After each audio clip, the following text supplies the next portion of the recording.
Hola a todos, ¿cómo están? Hoy vamos a ver a John Brodus Watson, que es el fundador de la corriente del conductismo norteamericano, un autor sumamente influyente, no solamente en el área del pensamiento psicológico norteamericano, sino porque en definitiva él constituye una manera de hacer psicología que se va a sostener a lo largo de los años y que va a dominar el campo académico, siendo paradigmática desde 1920 aproximadamente hasta entrados los años 50, 60, y después con algunas variaciones se va a seguir sosteniendo hasta el día de hoy, con varias transformaciones. Bueno, John Brodus Watson nació en 1878 en Estados Unidos, y se licenció en la Universidad Furman, siendo doctor en psicología de la Universidad de Chicago, el primer doctor de la Universidad de Chicago en 1903. Allí comienza su actividad como docente y como investigador. Es alumno de Engel, que es uno de los fundadores del funcionalismo psicológico en Estados Unidos. Y allí en Chicago trabaja también con el biólogo Jacques Lev, que se lo introduce en el estudio del comportamiento animal, aspecto que él ya había, Watson, abordado en su tesis acerca de la actividad del aprendizaje en las ratas. También fue alumno de figuras de relieve como John Dewey y George Mead. Hacia 1908 es nombrado director del Laboratorio de Psicología de la Universidad Johns Hopkins en Baltimore. Allí trabaja con Robert Yerkes, con quien estudia, entre otros aspectos, la importancia de la percepción visual en la conducta de los animales. Va a ser muy importante el trabajo que él haga juntamente con Yerkes, lo va a influir mucho porque va a llevarlo a plantear la continuidad entre lo que es la conducta humana y la conducta animal. Esto lo va a empujar hacia 1913 a publicar un trabajo que es el que va a ser conocido como el Manifiesto del Conductismo. Pero en realidad, manifiesto por la manera en la que él escribía, tiene un estilo muy provocativo y muy particular, Watson, ustedes lo habrán visto. Eso está presente en este escrito de 1913, que en realidad se llamaba La psicología según la concibe un conductista, y que sale publicada en la revista de psicología de la APA. Él es presidente también de la American Psychological Association hacia 1916 y tiene un reconocimiento importante en la comunidad científica norteamericana, pero también dentro de la comunidad científica norteamericana. Él ha recibido muchas críticas, por un lado, por algunas de sus investigaciones, como por ejemplo la que desarrolló con el pequeño Albert hacia 1919, que la desarrolla conjuntamente con su ayudante, que es después su pareja, que es una chica que había sido estudiante de la facultad, alumna de él, y esto le trae algunos problemas que lo llevan después a tener que renunciar a la universidad y también a la vida académica, con lo cual paulatinamente se aleja de la investigación en psicología y se dedica a la publicidad. Por un lado, a lo que tiene que ver con la psicología del consumo. Y grandes ideas que surgen del pensamiento de Watson en relación a la psicología del consumo se sostienen hasta el día de hoy. Bueno, ¿qué es lo que va a plantear Watson en el texto que nosotros tenemos? Nosotros tenemos un texto que es de 1925 y es el texto más conocido de Watson, que se llama El conductismo. Allí Watson va a plantear que la construcción sobre la cual se va a fundar la psicología científica, la psicología que él va a proponer, que es la nueva psicología, es la conducta. Esto es algo que él va a decir de entrada, con lo cual es importante situar que lo que termina de configurar Watson es un desplazamiento de la construcción conciencia hacia la construcción conducta. Y con Watson aparece una nueva construcción en psicología, lo cual no es una cuestión menor. Pensemos que desde Descartes hasta Wundt, durante todo el tiempo que eso lleva, se de algún modo se madura la conceptualización de una psicología que se construye alrededor de la construcción conciencia. A partir de Watson se consolida una nueva construcción en psicología que es la conducta. Esta postulación por parte de Watson lo va a llevar a posicionarse, en primer lugar, cuestionando, criticando los fundamentos de lo que él va a llamar la vieja psicología. Ponemos vieja entre comillas, porque en realidad no hacía tanto tiempo que había aparecido la psicología como disciplina científica, a partir de la introspección de Wundt. Bueno, ¿qué es lo que va a cuestionar Watson? Watson va a cuestionar, por un lado, que la conciencia no es un objeto válido para la investigación científica. ¿Y esto por qué? Porque no se puede observar. No es comprobable la conciencia. Es más, Watson va a hacer la interpretación de que, en definitiva, la conciencia es una nueva denominación del viejo concepto de alma. Viejo concepto que en realidad no es un concepto en sí, sino que es una creencia, es decir, se sostiene en la fe y no en un acto científico. Y es por eso que él va a decir que esa construcción, esa conceptualización que es la conciencia, remite al viejo dualismo cuerpo-alma y a los tiempos de la superstición medieval. Con lo cual no se puede construir una psicología científica sobre un objeto como ese. Por otro lado, otra cuestión que él va a plantear críticamente es que el método con el cual se aborda la conciencia, esto es la introspección, tampoco es un método objetivo, científico, sino que es un método totalmente subjetivo y por tanto no es válido ni fiable. Y efectivamente ofrece tantos puntos de vista como personas que lo apliquen. Efectivamente yo no puedo hacer introspección en la conciencia del vecino. Tengo que guiarme por lo que nos relata justamente el sujeto de la experimentación en ese acto de inspección de los contenidos de conciencia. Por otro lado, lo que va a señalar Watson respecto de estos contenidos de conciencia es que son todos supuestos, supuestos que han sido colocados por los propios introspeccionistas y que son también totalmente intangibles. Los afectos, la sensación, la voluntad, las imágenes, etcétera, etcétera, no son para nada observables.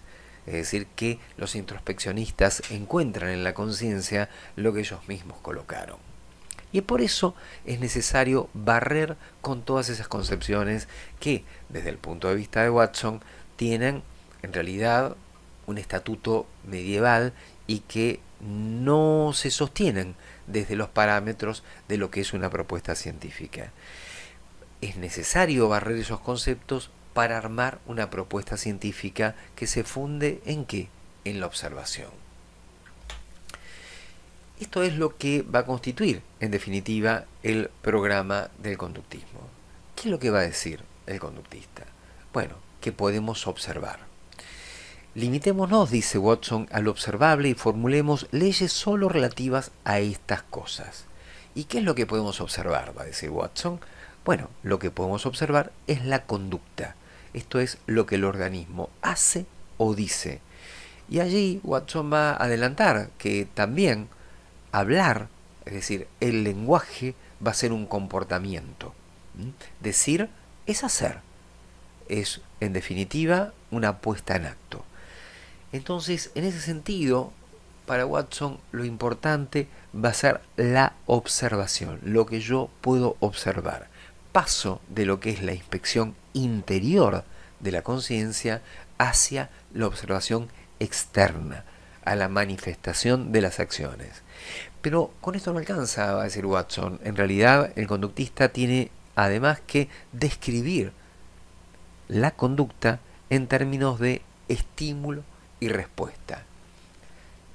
El estímulo va a ser para Watson cualquier objeto externo o cualquier cambio en los tejidos mismos debidos a la condición fisiológica del animal.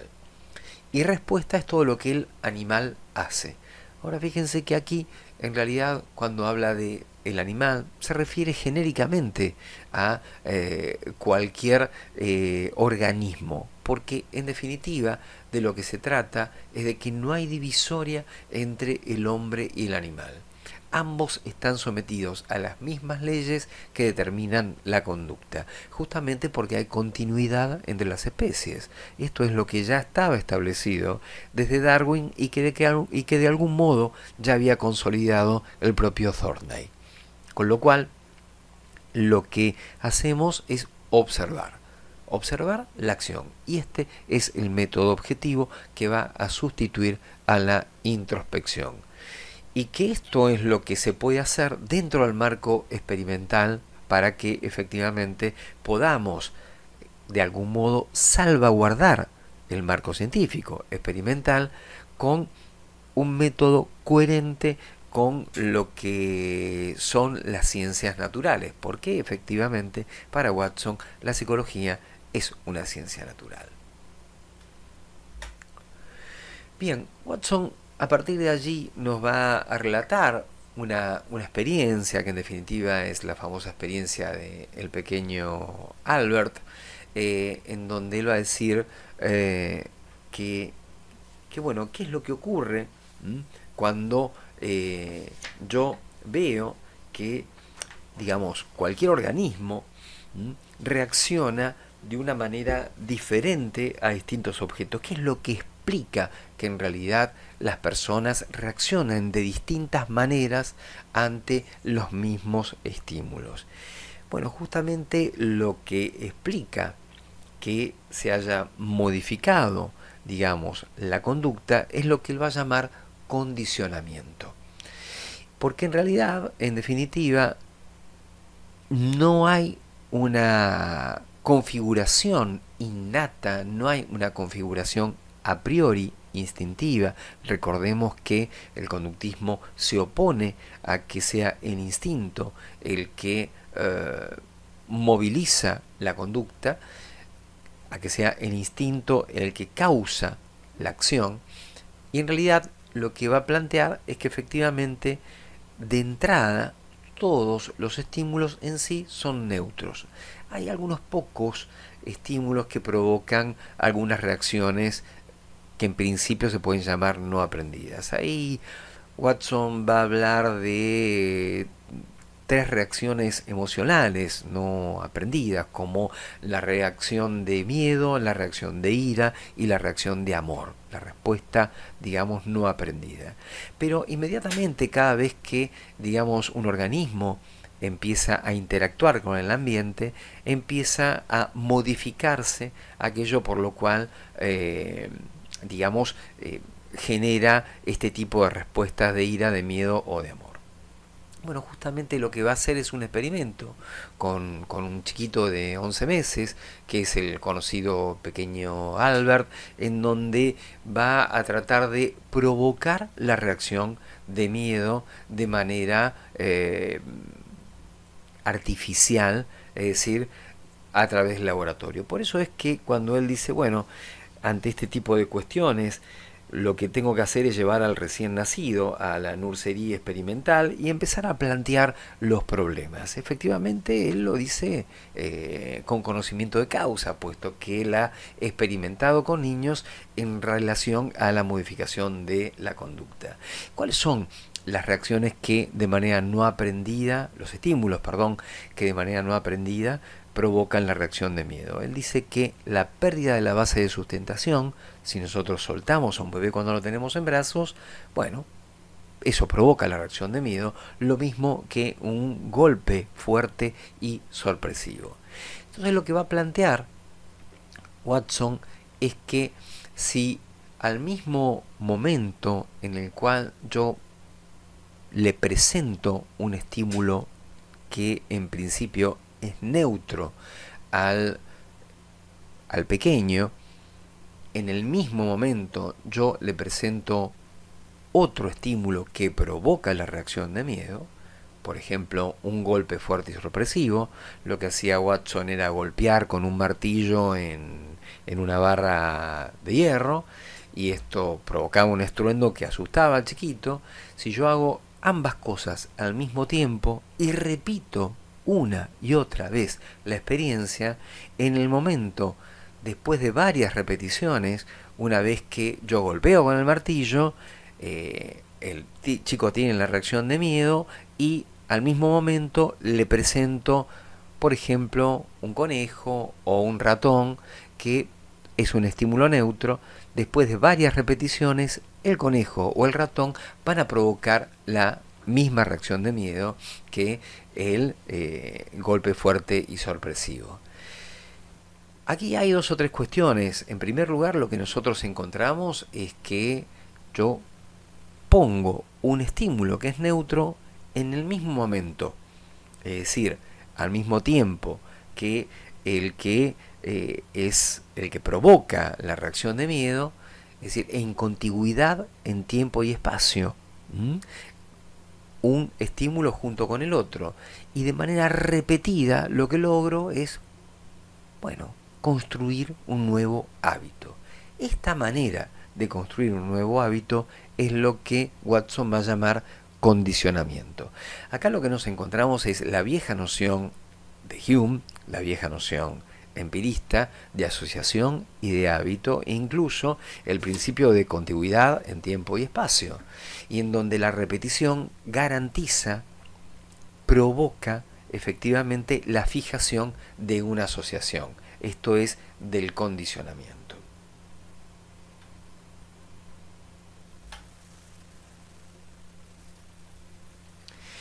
El condicionamiento desde este punto de vista, desde el punto de vista de Watson, lo que nos permite es poder armar y desarmar las conductas mecánicamente, porque en definitiva lo que yo puedo hacer, como dice Watson, es condicionar a los individuos a partir de las distintas estimulaciones para que hagan lo que el investigador, lo que el experimentador desea. En ese sentido yo puedo producir distintas conductas y al mismo tiempo puedo desarmar distintos comportamientos. Esto es independiente de quién sea el sujeto. Y esto es una cuestión importante porque allí lo que encontramos es que no importa la variable del individuo, no importa la variable del organismo. La conducta se moldea de afuera hacia adentro. Es decir, se trata de un determinismo ambiental en donde es el exterior el que moldea el comportamiento. El estímulo tiene una relación de provocación respecto de la respuesta. En ese sentido, prestemos atención a la flecha, ¿no? En donde es el estímulo el que dispara la respuesta y el organismo es un organismo respondiente. Es decir, la respuesta aparece como una reacción a la acción del estímulo y el organismo como un organismo reaccionante. El estímulo manda, determina, provoca la reacción. Es en este punto, y es por ello que Watson puede llegar a decir que traigan a su nursery conductista cualquier pequeño que él puede de algún modo modelar su comportamiento. Y es por ello que el objetivo del conductismo es un objetivo que va más allá de la descripción y de la explicación. En ese sentido, el interés del conductista significa algo más, dice él, que el de ser un mero espectador. El conductista desea controlar las reacciones del hombre, del mismo modo como en la física los hombres de ciencia desean examinar y manejar otros fenómenos naturales. Corresponde, dice Watson, a la psicología conductista poder anticipar y fiscalizar la actividad humana. A fin de conseguirlo, debe reunir los datos científicos mediante los procedimientos experimentales. Es decir, que desde este punto de vista es posible, a partir del estímulo, poder predecir cuál va a ser la respuesta y al observar la conducta también puedo predecir cuál fue el estímulo que la provocó.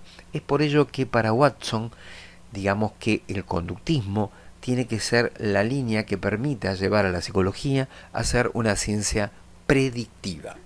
El conductismo es el basamento de lo que sería una ciencia predictiva desde esta perspectiva de Watson. Y esto fundamentalmente porque es el estímulo el que provoca la respuesta.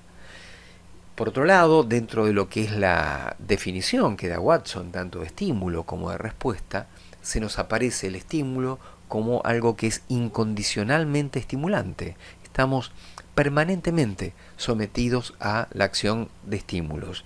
Estímulos internos del interior de nuestro organismo y estímulos externos. Sonidos, estímulos visuales, estímulos táctiles, algunos los percibimos con mayor o con menor intensidad, pero están permanentemente invadiendo al organismo. Y una cuestión importante que recalca Watson es que la respuesta que el organismo genera en relación al estímulo tiene que ser adaptativa, siempre es adaptativa. ¿Y qué implica que sea adaptativa? Implica que la respuesta debe cancelar la acción del estímulo. Esto significa que de algún modo, digamos que la respuesta es equivalente a la magnitud del estímulo, de manera tal de que permita cancelar la acción de ese estímulo. Por otro lado, otra cosa que señala también Watson es que la respuesta debe ser inmediata y efectiva. Hay ahí una cuestión que Watson también advierte por algún tipo de cuestionamiento que le pudieran llegar a decir. Si alguien le dice, bueno, me encuentro con vos mañana a las 2 de la tarde, bueno, la respuesta no puede ser inmediata, pues mañana a las 2 de la tarde. Ahí Watson da una explicación que, bueno, es bastante tirada de los pelos en algún sentido, porque dice que, bueno, pareciera ser que hay un mecanismo por el cual esa respuesta se va renovando y después se hace efectiva. Con lo cual, de algún modo, digo que es medio tirado de los pelos porque en algún sentido es contradictorio con pensar que el organismo es una caja negra, porque ¿dónde es que se estaría renovando esa respuesta? Bien. Bueno, lo que nos encontramos efectivamente es que el conductismo, allí lo que aparece como digamos, ciencia predictiva, es la posibilidad de controlar y moldear la conducta. Esto también significa que en tanto que es armable y desarmable, hay una, digamos, una concepción mecánica de la conducta. Mecánica en el clásico sentido de la modernidad, en donde yo puedo armar y desarmar las asociaciones, puedo componer y descomponer las partes para volverlas a unir. Y en ese sentido también el conductismo tiene una dosis de reduccionismo, en donde reduce efectivamente el comportamiento a elementos que son el estímulo y la respuesta. Bueno, acabamos de ver recién lo que es el trabajo del propio Watson con Rosalie Reiner, con el pequeño Albert y los conejos. Con esto cerramos nuestra clase de hoy respecto de Watson y nos reencontramos la próxima. Hasta luego.